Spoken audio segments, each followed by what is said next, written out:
Welcome back to another episode of the 12th Man. It's probably the biggest game of the season so far. Manchester United versus Arsenal. Arsenal flying high at the top of the league. 5 wins from 5. Man United with 3 wins on the bounce after a disastrous start to the campaign. A big acid test for Arsenal. Are they the real deal? Can they really put themselves into a title race contention? And Man United, is this a full storm? Has this been a flash in the pan the last 3 games? Or has a corner really been turned? Make sure you're leaving your comments below, subscribing to the Football Terrace, and smashing the like button. I'm joined by 2 very familiar faces. First of all, the away team, Egal is here, back in Arsenal. How you doing, my friend? I'm doing good, man. I'm ready to go. You guys are next, so we're gonna take you down. And of course, we're joined by Kaz, back in Man United. How you doing, bro? Another good victory on Thursday night. 3 wins on the bounce. Yeah, man. Obviously, it's time to humble the Gunners, I think. And you know what? You lot should be scared slightly because every time I've spoken on a game and after I've been humbled myself by Brentford, I've been putting into context what might happen in certain games. Go back to the last 12th man when I was against Jerry. Obviously, big up Jerry James said what was going to happen, and it happened. Salah got locked up. So Martinez is going to love the challenge against Firmino, and so forth and so on. I said the same thing about Southampton. Scrappy game, might be a 1-0, might be a 1-1. Same thing against Leicester. I said it'd probably be 3-0, but to be fair, I said it will be open, which it was. Wait for my response against Arsenal. I'm saying no Partey, Egal, Yeah, it's no, it's not on certainly any. it's certainly a game which has got the tongues wagging, no doubt. And of course, it isn't as big as Man United Liverpool from a United Liverpool perspective, but I think in terms of the context of the season, it's the biggest game so far. And we'll come on to the game a little bit later. I wanted to ask you, Gal, before we start talking about the game and getting into each other's teams, how are you feeling about the end of Arsenal's transfer window? With the injuries, Terry, I'm very disappointed at the end of the transfer window. I thought we were gonna at least get one more player in. I just feel like the team is almost there. The way that we're playing well. We got everything that we need, but it's like just get one more midfielder in, potentially one more winger in, and we could do something special this season. But I still back this team to get to where we need to and get to the goals that we need to for this season. But I'm just saying, if we wanted to strive for more and potentially overachieve, we needed to strengthen a little bit more, but we didn't get that, and it is a disappointing end to the window, and that's all I can say, man. I hear that. I mean, Kaz, do you feel like, I mean, Arsenal fans for weeks, based on what their tier ones and a lot of their top content creators were saying, there's a secret winger. They were going to leave it until the end to bring in this midfield player. As a rival, are you glad that they didn't sign a Pedro Neto? They missed out on another midfielder. Is this good news for rivals? Same old Arsenal. Always Arsenal. That's what I'm saying. Obviously, no one's ever said that like that. I just about to say It's always not the losing, but same old they're not losing, are they? But no, I'm glad because I thought, you know what, Douglas Luiz coming in would have changed the whole shape of that midfield. I was saying it yesterday on the terrace, obviously in the top six show. I was just kind of contemplating, like, if they get Douglas Luiz, they can possibly shift injury party in the centre midfield with Odegaard. Now that's an extremely good midfield to me. They didn't get Douglas Luiz. They didn't put it over the line. I feel like they had a lot more money than we actually thought as well. I just didn't think they wanted to flaunt it on just any player, though. That's the only issue. But I'm so glad you didn't get like a Pedro Neto, a Zaha. I don't know why you didn't get Zaha, if I'm being honest. Maybe Arsenal recruitment doesn't look for stuff that's going to be short term. Maybe they're just looking for long term only. That's why Zaha wasn't in the question. But it gives me more confidence on Sunday, Terry. Honestly, the fact that they're gonna have to play Lokonga there now, gonna have a very weak midfield in case somebody else gets injured, potentially no Odegaard as well. I'm more than all right. Like, you can't, like, girl, come on, you got think about it. Let's put delusion aside a little bit. You're coming into the game with Zinchenko, who's just come back from injury, right?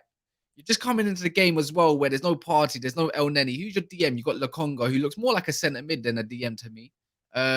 And on top of that, it's like you must have a little bit of a shadow of a doubt, just a slight touch, because we all said this when injuries start creeping in and games start creeping with Arsenal. These injuries are coming to hurt you. And you know what? Your biggest backer in Gooner Lee, big up Lee, by the way, even yesterday on Kopish was saying like he's had enough of this club kind of thing. We're not even going to finish top 4 no more. And Gooner Lee's been the biggest advocate on you, man.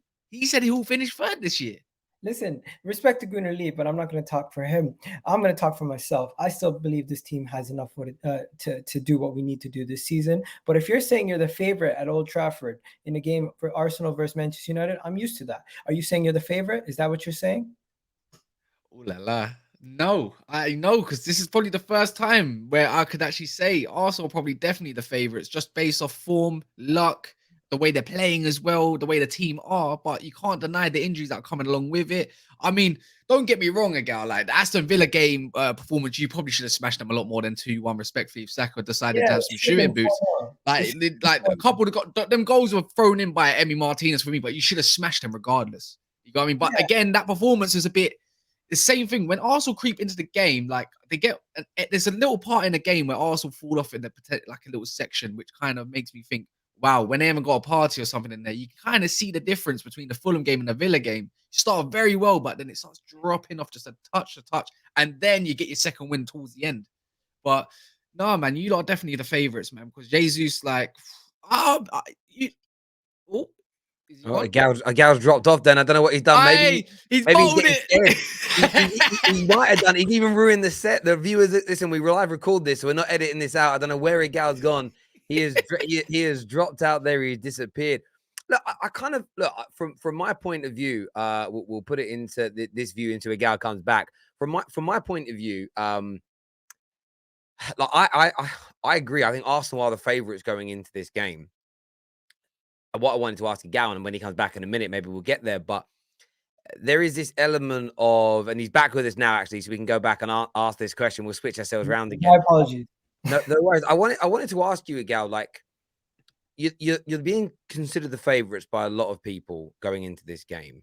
This is the real first acid test of the season. This isn't the Man United of the first two games. There's been more defensive solidity in the last few matches. United have looked better. They've beaten Liverpool, 2 wins back to back, 2 clean sheets. The first game, I read a stat last night. First game in 27 in the Premier League where David De Gea hasn't had to make a game-changing save from open play. There was a free kick save. How are you truly feeling about going into this game? Of course, without Thomas Partey, without Mohamed El Neni, but are you going into this game confident? Do you believe Arsenal are the favourites? It's not about favorites. I believe my team can win the game.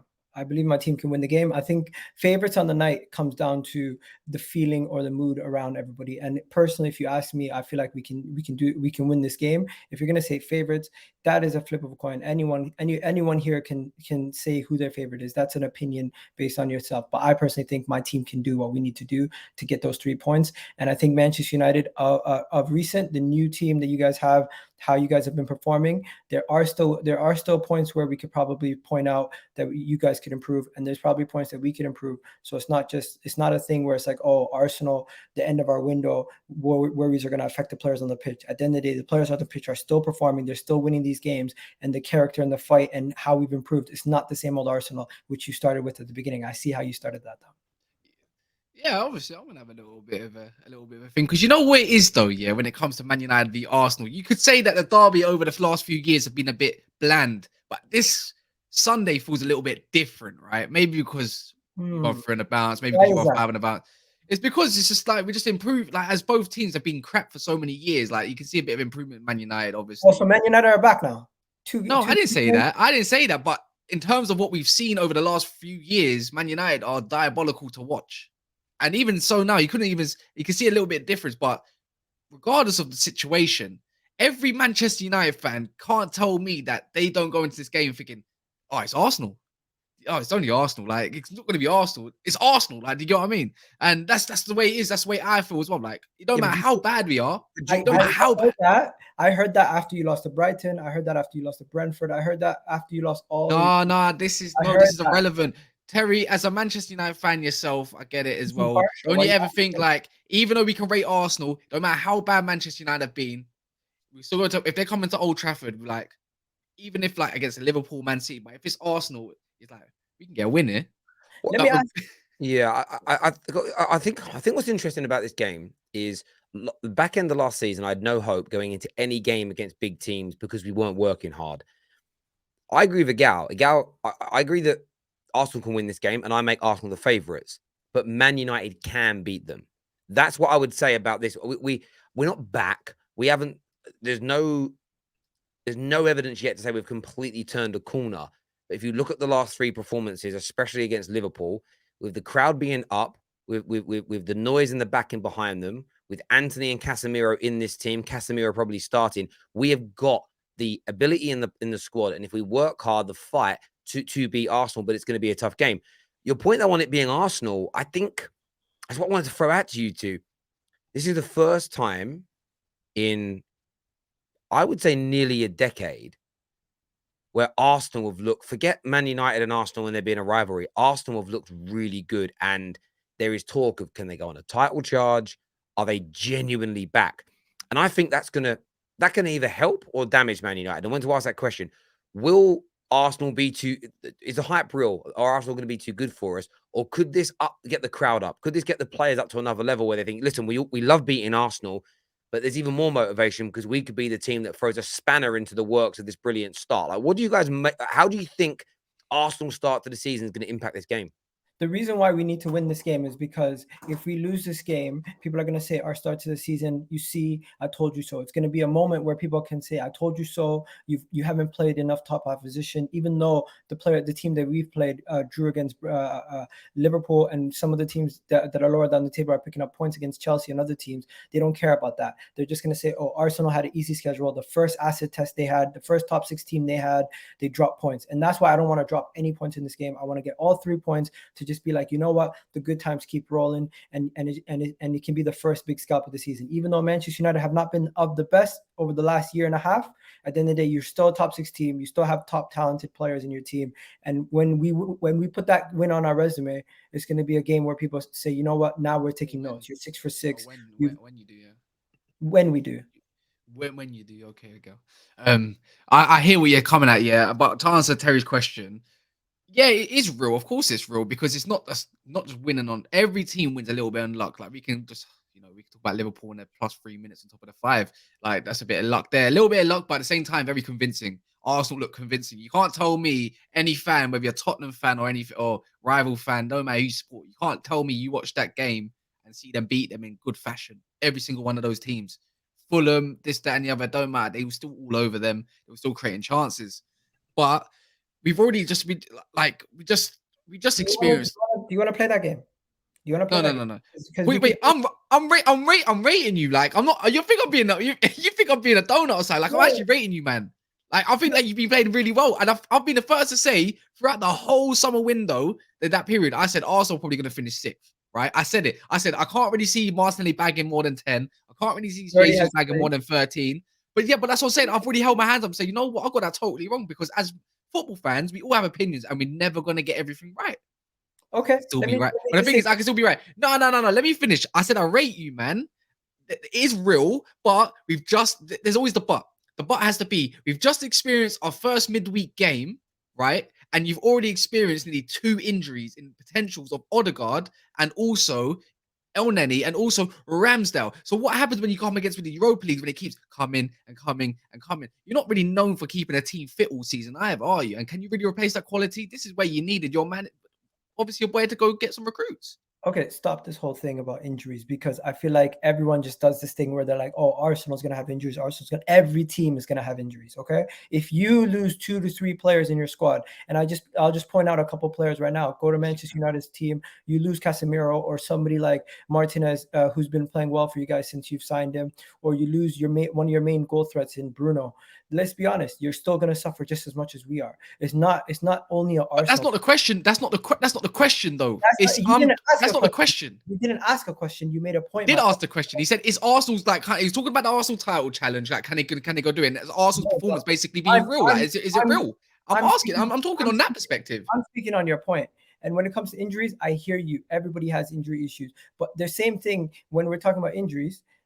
Some of you guys might not rate some of the players that we have in our squad depth. Like personally, Fabio Vieira, we don't know what he's going to bring to the table. Marquinhos, we don't know if he's going to be a big factor or if he's going to be a player who's going to play in the under 23s for the rest of the season. We don't know if Emil Smith-Rowe is going to be on the same form as last season. So there's still a lot of unknowns and there's still a lot of potential where some of these players could come in and be like for like replacements. Where last season we didn't have a replacement for Odegaard if he was out. We didn't have a replacement for Xhaka. This season we have at least a couple options in that Xhaka role, with Zinchenko also potentially playing in the midfield also. So I'm content with what we have, but I wanted more. Do you get what I'm saying? It's not a thing where it's like, now that we didn't sign these players, we're going to fall apart and we're not going I to get push that. them. I get that, Egal. I want to ask you this question, and we'll come back to the game in a minute about Arsenal. Do you feel the hype is real, as in potential title challenges, but shooing for the top 4? People saying that you've only played five. You had 5 easy games. You've not been tested. We shouldn't be rating Arsenal yet. Where do you stand on the hype surrounding Arsenal right now? We have the defense that I dubbed the title winning defense last season, potentially, right? We now have a spine that Mikel Arteta has signed. He has signed the goalkeeper. He has signed a couple of the midfielders. He signed Gabriel Jesus. With what we have right now, we have the groundworks to improve to eventually reach a title challenge. Right now, I don't know if we are there yet. It's still early it's still early in the season. Later on in the season, we might be able to see that we keep up with the pack. But I just think at this moment in time, we have the shell, but we don't have the full body of a team that can compete for the league title. Well, you just said you got a shell. That's a whole body, bro. No, we don't have everything. We have the spine, we have the defense, but I still feel like we don't have the accessories that are needed But to did you win that say you league. had a title win? Did you say you had a title winning defense? Potentially, yeah, with Saliba, Ben White, Gabriel, Tierney, Zinchenko, Tomiyasu, Ramsdale. That is a big man. That is not a title. That is not a title winning defense. Listen to what I said. Potentially, these guys are all in their age brackets of 24, 25. Ramsdale, right now, you got the whole back line. I feel like that back line is up there with some of the best back lines in this league. I put that up next to Chelsea. I put that up next to Liverpool. I put that up next to Manchester City. I feel like they're all younger profiles than what Liverpool have, what Chelsea have, and what Man City have. So who's to say that they don't have the potential to reach that? You're saying you predict the future and you know that they're going to do it. I'm saying they potentially have that capability. You're saying I'm sorry. Gal, I really like you, but that is not a title win defense, my guy. I get you said potential, but I just have to compare against the title winning defenses in terms of Liverpool and Man City. I'm sorry, but I just don't. I can see Saliba being a very, very great player, but the ones alongside Ben White, no, sorry, like he's good, but he's not that good. Gabriel, I think he's just got a bit too much of a bozo gene in him to have a mistake in him. I do like Gabriel though. You heard me before say I like Gabriel, but I don't. I'm just comparing them to like a Laporte or a Diaz or a Van Dijk or a Matip or somebody like that. And then I think of your left back, Zinchenko. There's a reason why City let him go. No, one sec. There's a reason why City let him go. Like, I'm not saying that it's City reject because he's not a reject. You're not a reject if you won 4 titles, bro. But at the same time, they wouldn't let him go if they believed that if they couldn't improve on him. So on that note, I think he's good, but he's not that good. But he does bring a lot to Arsenal, in my opinion. Tierney is too injury prone. I don't like it. It's just Benjamin Mendy pretty much without the whole allegations and stuff. He just gets injured all the time, not available. You get what I'm saying? Maybe not as injury prone as Mendy was, but in that kind of sense. Tomiyasu, I like him. He's a bit like an Azpilicueta, a little bit less in terms of he'll give you a 6.5, 7 out of 10 pretty much every game. I like that, to be fair. But then who's your understudy? For right back. It's Ben White, bro. So that means you're lacking on another centre back. Listen. Wait. Who? No, you said potential, but you said potential. I get that. You said potential, but I just don't see where you go. And maybe next year it could improve a little bit. You might get better centre back. You might, but you're talking about that collective of players. For me, you can't really. I think you got a really good defense, but I don't think it's a title. Let me just go back to Terrace because you've done your point where you're trying to debunk the whole defense thing. I still believe in this defense, and what we've seen so far from them, we've seen a team that has hunger, the fight, and they fight for every single point, making sure they don't drop points, making sure they don't concede goals. They're doing everything they need to do, and I'm just happy with the team that I have right now, and I believe that this team has the potential to reach that. But we still need the squad depth. We don't have the full squad depth to compete for a league title. And the difference makers, which are like those top end players, like the Haalands, the Salahs, we don't have a standout yet. Hopefully, Gabriel Jesus can turn into that guy, but we don't know yet. Hopefully. I think Arsenal are in this really weird situation.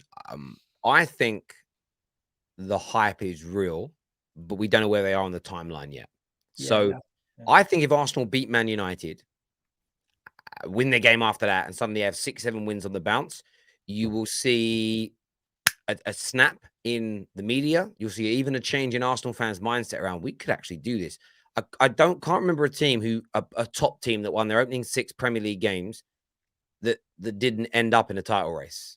This would be the first for me, as far as my memory can serve me, winning their opening 6 Premier League games and not going on to be in a title race. Harry, I'm looking at October. I'm worried about October though. That's the thing. The fixtures in October come No, so and I do get that, and there's always going to be that worry and that concern. But I think when you start a season, it's, and I was talking to somebody this morning. Arsenal haven't just won their first 5 games, like scraping 2 or 3 of them, but playing back. Last season, after 5 games, Man United had 13 points. We'd won 4 and drawn 1, but we were awful against Southampton and got a draw. We were awful away at Wolves and scraped a 1-0 win out of nowhere with the last kick of the game. We were average against West Ham away and saved the penalty in the 90th minute and a Lingard screamer won us the game. We didn't play well in 3 of those games. And the other 2 teams we beat were the whipping boys. But we had 13 points. But no one was like, oh, United could be serious this year. There was an element of, they don't look good still. Arsenal have won those points. I think overall, opening 5 games have been the best team in the league. And that's why I think this game is so important, because I think it's not about overhyping a team. When hype becomes belief, that belief creates confidence. And I'm worried about an Arsenal win, not just for beating Man United on the day, but what it could do for them. But it's going to be an intriguing one. Now, I want to ask you boys about Man United as well, though. Yeah. Egal, do you think Man United have turned a mini corner so far with Erik ten Hag? Do you feel like these last 3 games, have you seen a difference in the shape, the attitude, the way we're trying to play? Or do you feel that there's another, there's some more bad times ahead for this team? There's definitely more bad times ahead for this team. It's going to get worse before it gets better. But at this moment in time, you guys have just started to try to figure out what he's trying to do. He's just coming in, and it's the early days of a new manager. Once you start facing the obstacles and you start having issues and you have your own injuries, or you have players that don't actually are not able to follow the instructions to the T, and the manager has to find solutions, we'll see where he goes. But right now, it's early doors. You literally have just won your first 3 games in a row. Not your first 3 games. 3 games in a row after your first 5. So we'll have to wait and see. But I do believe that Erik ten Hag is a good manager. I do believe your squad is a little bit better than you have last year. But I don't think you guys are in a much better situation. Maybe just a little bit better than last year. Still early doors, though. I feel you. I can't disagree on any of them points. I think there will be a lot more. There will be dark times for Manchester United, like after this as well. But it's just, but this Arsenal game. Every time there's another game, like we said after Liverpool, the most important game is now Southampton. Now the most important game is seeing if we can look convincingly against Leicester City. Now this Arsenal will put a statement out there to see, okay, where's Man United at currently? Same thing with Arsenal. It's where are Arsenal at currently? Is it just as you said? Is it just a 5-game win against these teams, or is it the real deal? But that's why I say this game is massive just for the league itself, and just to put a statement out there where you're at, because Man United do win, and it doesn't mean, for me, even if Man United do win, I don't think this really does much for Arsenal. Like, it is a big 6 clash, and Arsenal can still play well but still lose. Same with Man United, can still play well but still lose. It might be a draw. Do you get what I mean? It wouldn't mean too much. But if Arsenal want to be up there in terms of convincingly for every fan's opinion, be like, yeah, they're gonna get top 4.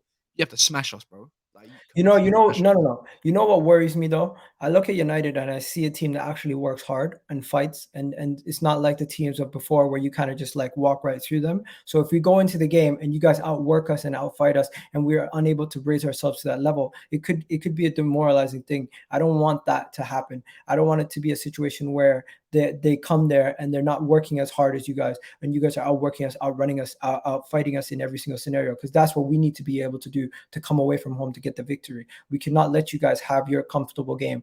I'm not saying we're going to come over there and dominate possession, but at the same time, we can't let you have majority of the ball and just try to counterattack you. We're going to play our game, and that's what we have to do to make sure we win this game. I feel like you play into our hands a little bit from watching how Man United defend at the moment, the way it is, the long ball situation as well, with De Gea, which I don't really agree with, but I can tell, like, there's a few times at Leicester where you could have played possession easy to 3 players, but he said just hoof it. But in terms of that, I know Jesus is going to look to press down, so we're going to go long. Facts, we're going to go long at home. I don't really mind that, to be fair. Just depends what personnel we do use. But I just feel like you play into our hands a little bit. The whole dropping deep for Jesus, that doesn't really worry me too much anymore. Like with Martinez being there, he kind of likes the ground jewel kind of situation, running behind. He likes that. Varane as well with the cover. Them two look like they got a real partnership going on. So the Martinelli inside runs with kind of low keep up the form as well. That still worries me. Like Martinelli worries me a little bit more than Saka. I said this as well. I feel like they're going to be doubling up against Saka again, like they did with Salah. If you can do that, take him out of the game, you take out a big piece of their chunk going forward. Odegaard, I'm telling you now, I feel like Casemiro probably eats up Odegaard. I think he starts. I really would like to think McTominay gets rotated, and I feel like Casemiro, just his presence alone, will eat up Odegaard a little bit. But I think Odegaard can be influential. But again, I feel like the way he likes to play the central areas, trying to do that, keep things ticking. I feel like we can press harder than you at Old Trafford. I feel like I can see little moments in the away games that we don't press. We press in moments. We don't press for the whole game. So, like we did against Liverpool, where we pressed, I feel like home games is where you're going to see Man United players run. Like they're going to run their socks off. You're not going to give you time to breathe. Arsenal need a little bit of time to breathe and a little bit of triangles. And I reckon we suffocate that. What's your midfield gonna be though? Like, just so I know. I reckon he's not going to change much. I do reckon it's just going to be Casemiro, Eriksen, and Bruno. I think he just rotates Scott McTominay. I wouldn't be surprised to see Elanga start just for the pressing alone, just for that and whatnot. That's why you keep seeing Sancho come off. Keep him fresh for the next game, because you don't want him 90 minutes. He hasn't got that fitness the last 90 minutes for the next game. So I like how he's doing it. He's using a few subs here and there, but I would like, because we've got Europa League as well, both of us, I would like to think that we're going to go with our starting lineups typically anyway. I think if he goes Bruno Fernandes, Casemiro, and Eriksen, that plays to our hand. Honestly, I don't think so.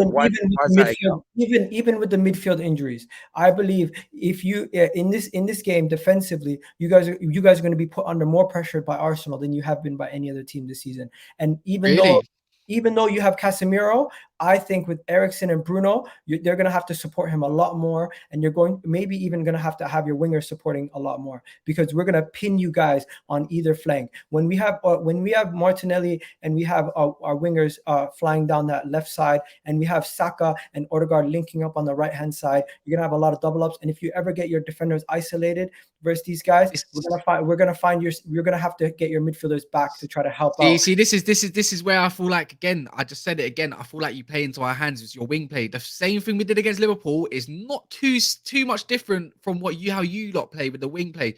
I think he knows that. I believe in Malacia a lot, like that geezer is sensational. And I'm going to be real.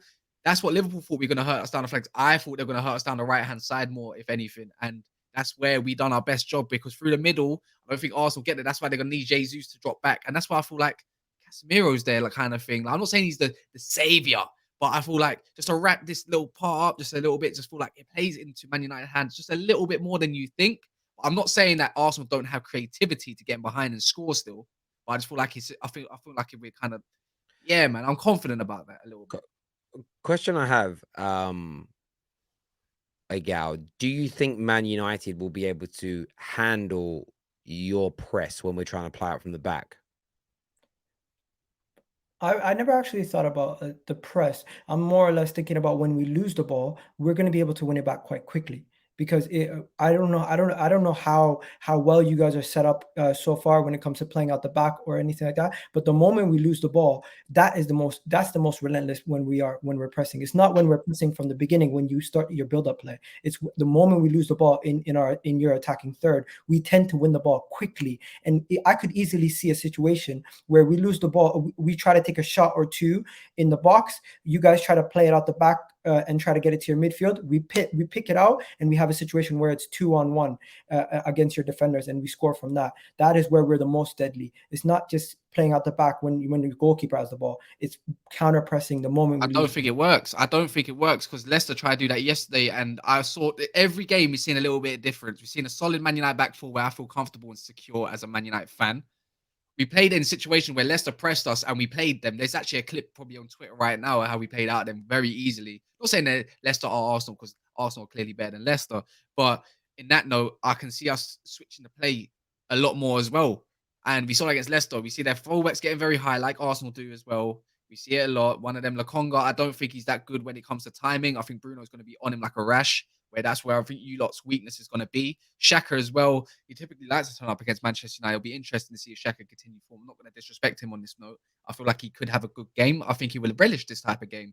Xhaka would start for you guys. Easy. No, he wouldn't. Anyways, long story. No, he wouldn't. Sorry. I have all Manchester United players covered as well. Right now is playing like our Manchester United players covered.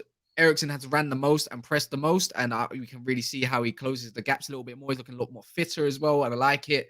Don't think he will last a game on Sunday, but on that, the whole pressing situation, I feel like you're going to be exposed a lot on the flanks yourself, which I saw against Leicester City. Us quickly switching the ball and getting down the flanks, quick, but the final third was a little bit lacking. See that, so I feel like we can really hurt you in them areas. And so who's going to watch out? Remember, it's an away game. I don't know. I said it's going to come down to. I said it's going to be down to a scrappy goal. I'm not lying. I feel like Gabriel is your weak link with. I don't like Rashford up top, but if anything, I do like is Rashford going to go. Oh, if there's going to be an over the top ball against someone like Gabriel, and Saliba has to cover. It just depends if we can get the team up the field quick enough. And I'm going to say Bruno Fernandes. I reckon he scores against you lot. Okay, I you know what?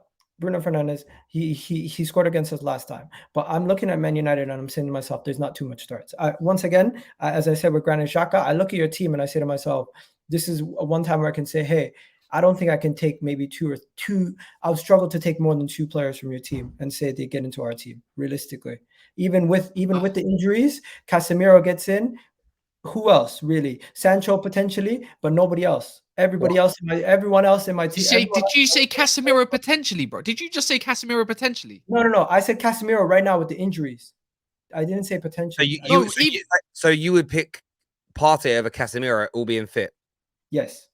Isn't that the whole question about availability is the best ability these days? But yet you want to say Partey. Partey's not even better than Casemiro alone. Partey's not even a DM, bro. He's an 8. I've said this before, and I'll say it again. The way that we currently play, we don't have an out-and-out 6. We have a person who can play the ball forward, and they can draw and can do all the things. When you look at Casemiro, he's a great destroyer. He's a great midfielder. He's done great things at Real Madrid. He's an absolute legend. I'm not taking away from him. All I'm saying is the way that we play, Thomas Partey is more suited to our game. And if I had to make a combined 11, I would rather have Thomas Partey in my team. Yeah. And I think you're playing politics here, though, Gal. What you're doing is very, very well worded. You should be a politician, not a football YouTuber. I'll tell you why. Because you word things so brilliantly. Because the point of combined 11s isn't to say, because we're not saying who the manager is, right? And what style of play. You're picking the best players in certain positions. Saying that Partey is better in the Arsenal system than Casemiro would be, that's not what combined 11s are. Combined 11s are, this is the formation. And you pick United too. And you pick the best player in each position. That's the point of it. Otherwise, you could just argue, well, when you do a combined 11 between Arsenal and Liverpool generally are better than you, and they're in their system, all their players are better. Therefore, they'd pick 11 of their individuals. It's meant to be pound for pound. You're meant to compare the two. So the question is, who's better in your opinion, Partey or Casemiro? Casemiro has been better his whole career. Thomas Partey is better now. Partey's not even available now. Listen, Partey's never available. That's the issue with Thomas Partey. His injury. No, because anyone that's watching this right now will know, anyone right now. Nah, bro. If you want to listen, let me finish because I know this is gonna get clipped up and people are never gonna actually get my point across. So let me make it clear. Thomas Partey is right now a better player than Casemiro. Casemiro has been in a great team. He's done a great job his whole career in that role. But I would rather have Thomas Partey. Wait, what role? By the way, what role? What role? I think Thomas Partey is a better footballer. He has a better passing ability. He's a better overall footballer than Casemiro. The only thing I would say Casemiro has a better injury record, which is very important. And he's played in a great team, which has helped him a lot develop and gave him this legendary status that he has in this game right now. But I don't think if you had Pep Guardiola, if you have Klopp, if you have all the great managers in the world, if they had to pick one of them, they'd probably pick Thomas Partey. But all right, cool. All right, cool. So basically, yeah. So I just had a look. In 3 seasons, Partey has only played about just over 50 games for Arsenal. So right now, and again, Egal, what role are we talking about? I'm saying I'd rather a player that is available more time or less, not saying all the time, than a guy that's hardly ever available in 3 seasons. Now you do the maths, bro. It's not a lot of games that he's playing in, and if he does come on, it hasn't really been starting a lot because he has been putting in There was only last season where a lot of your fans were questioning his ability, and he had to come out and say he hasn't been playing good enough. Like, it wasn't that long ago, bro. And on top of that, what role are we talking about, by the way? The 6. Do you think Casemiro could play in Pep Guardiola's system? Stop. Bro, as a destroyer, no, because he's not a Pep do you Guardiola think- player. you No, I think don't. I Klopp- fit. you Bro, think you know Klopp what? would The take difference with Casemiro? Pep Guardiola, he'd make it You're work. not looking. Make You're it not work. speaking. One second. You're No, not speaking you, about. well, you got actual ability. Arteta is not that. But you're no. Oh, now you want to get Again, on. Egal. No, because Arteta is not Pep. I don't know. He's not Pep, bro. But I'm not saying Arteta is crap. I still think he's pretty average at the moment.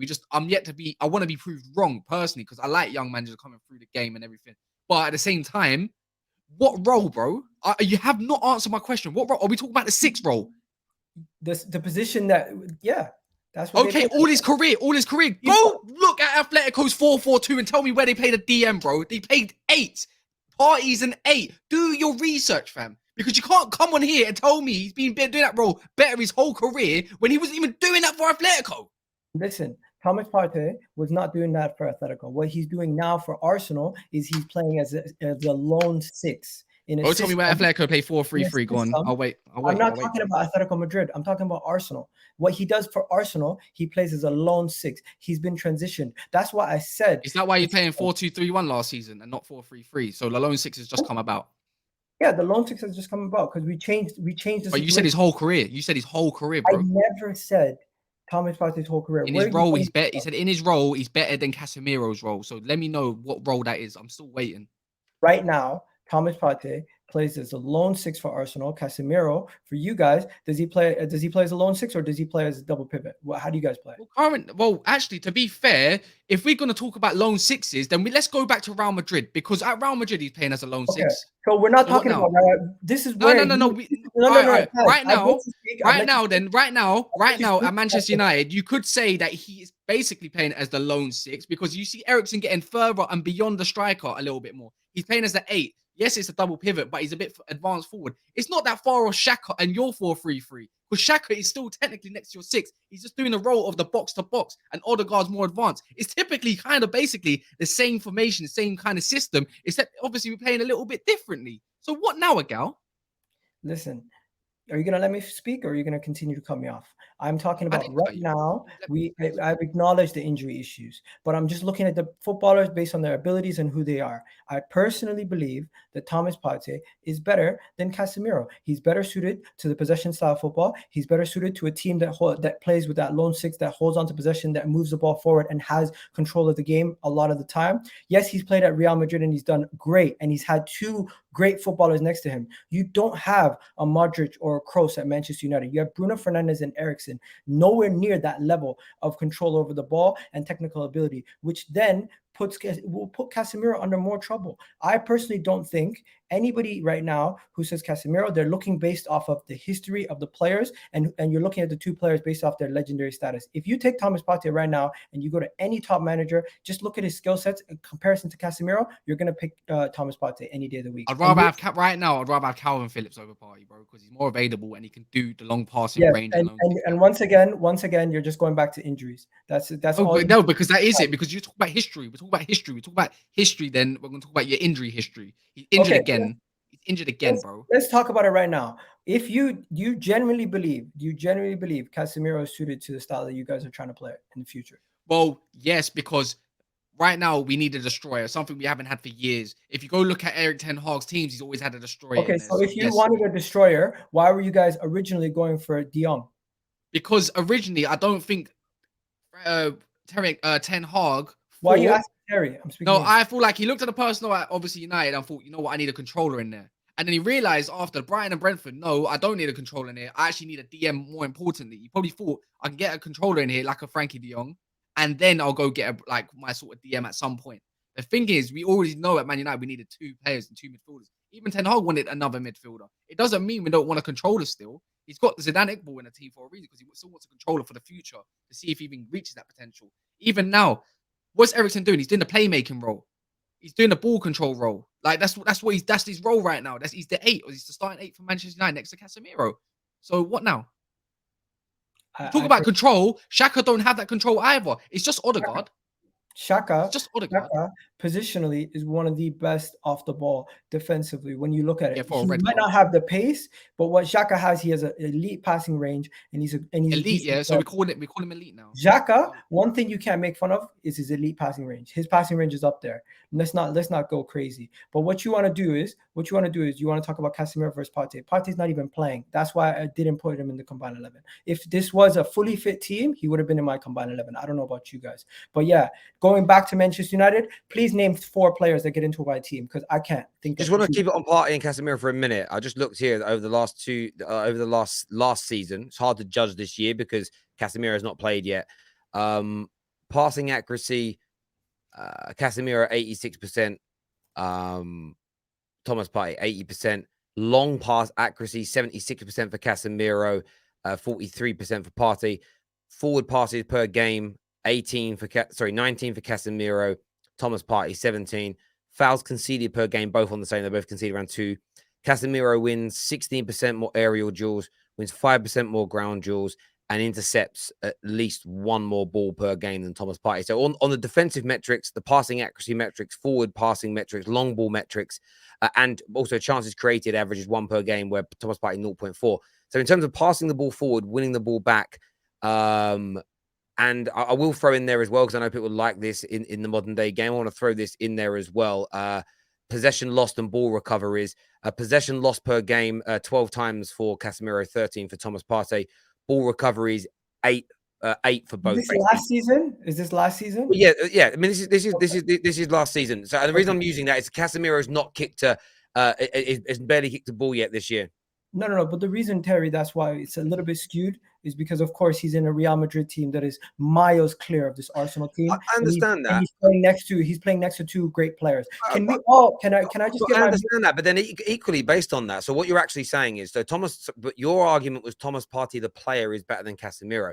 Thomas Partey, the player, is a better all-around midfielder than Casemiro. But now what you're saying is that, but then statistically speaking, he's outperformed Thomas Partey just as up to last year. Of course, if you're in a career-wise, he's outperformed him. But you're not saying he's a better player now. What you're saying is in the Man United team, because that team's not as good as Real Madrid, you're going to see Partey be superior to him in the Premier League. That's the same argument as saying, well, Casemiro looks better last year because he was in a better team. So which is it? And also, you might, because he's a better all-round player. All-round player, then Mason Mount's better than Odegaard then, because all-round, that makes him a better. 1 second. He's better all-rounded. Who's a better player, Trossard or Sancho? Obviously, we know it's Sancho, but Sancho has been in a struggling Manchester United team. So if you take Trossard's statistics, it's going to be outshining Jadon Sancho. So this whole argument is flawed, Terry. No, but that's the other way around, my friend. You're taking an inferior player. So by your own logic, that means Partey is not as good as Casemiro, because you're already saying Casemiro is going to go backwards because he's in a worse team. No, that's not what I'm saying. I'm saying you just said that Sancho's stats are worse than a lesser player in Trossard. I'm showing you that doing statistical analysis like that is not always going to show you all the answers. Well, I understand that, but at the same time, I'm just trying to understand where you're coming from, because eye test wise, Casemiro is ranked as one of the best midfielders in the world. I'm not saying Partey isn't. Everything he's done at Real Madrid was excellent. Statistically speaking, he's outperformed Thomas Partey the majority of his career. Achievements wise, he's done. They're also the same age. Like there's a year difference in age between the two of them. You're not talking about a 24-year-old versus a 30-year-old. But listen, we'll let the viewers decide. Is Casemiro? 1 second. Casemiro, has he ever played in the 8 role? I don't watch enough of Real Madrid. For me, he is a DM. He is a 6. But that isn't the question that we were. With Thomas Partey being better all around midfielder, playing in that lone 6 role, he's an 8, and can also play, and is also better suited in my opinion to the way that we play. And when I say the way that we play, I don't mean only for us, also the way that you guys would be. And guys, listen, that's fair. I think that's fair. Everyone's had their say on this. Viewers, you decide the answer to this in the comment section. Who is the better midfielder, Casemiro or Thomas Partey? Just let us know below. The viewers understand all that. They can leave us their comments below. You asked a question, Egal, though. I want to go back to your question for Kaz. Go for it, my friend. Tell me how many players from your team actually get into this Arsenal team, man. Because I honestly, for me, so are we saying a combined 11? Yeah. So cool. Yeah. Eriksen, for me, overall footballer, because he's a better player, like you want to say all the time. Eriksen's a better football player than Xhaka. I'm putting Eriksen over there over Xhaka. I'm putting Casemiro over there over Partey. I think the way you want to play as well, Tomiyasu don't suit the way you want to play. So I'm putting Diego Dalot in there because I don't really rate both of them. I think they're good, but they're not that good. All right, cool. I'm putting Varane in there as well. I can't lie. I think he's Over better than who? Gabriel. Over I'm who? putting Varane over Gabriel all day long. This is just me. This is just being me. I like Ramsdale, to be fair. I'll keep him. I like your left back. I'll keep him. Manasseh's only just coming a team. So I like even right now as it currently stands, I really like Saliba. But if I'm being honest, I'll probably put Saliba and Martinez as a back pairing. To be fair, let's put that there. Then let's make that fair What because happened to that's Varane? a few shot. No, you know what? I'm thinking of form right now. Then form right now, Malacia. Form right now, Saliba and Martinez. Right back, you ain't had a right back. You just had Ben White. I'm putting Diogo Dalot. He's had 3 amazing games. Then I know you've had a few good Oh, games. so you On put it form, back.